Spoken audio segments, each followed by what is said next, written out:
huge win at this moment in our democracy right now. We talked about this last time, right? I mean, this is a president that is normalizing the use of the United States military in our country. Just this morning again, we're talking about Illinois. So to get this strong of a ruling out today for the public to see it, right? And I think it's also incredibly important as people think that we're judge shopping.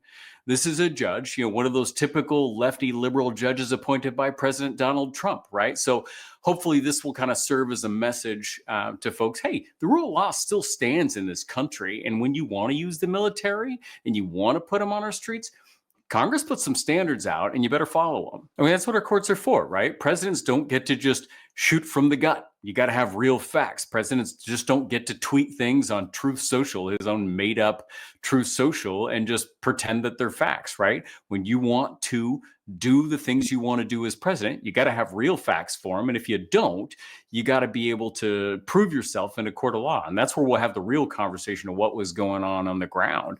So it was a very healthy conversation. I don't think if you're kind of thinking about this and wondering what happened in the courtroom, and the first thing that kind of told you maybe the federal government isn't doing so hot as when they kind of start off some of their arguments talking about Truth Social as their facts. And I actually got a comment from the judge. Is this really how you're going to move forward, based on Truth Social facts?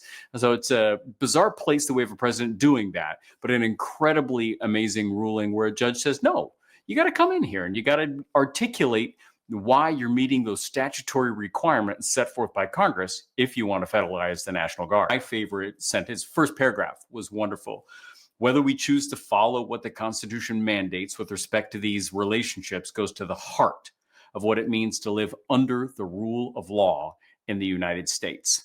Incredibly important words right now, incredibly wonky words, but we all need to get past the wonk and internalize why this matters so much right now in our country.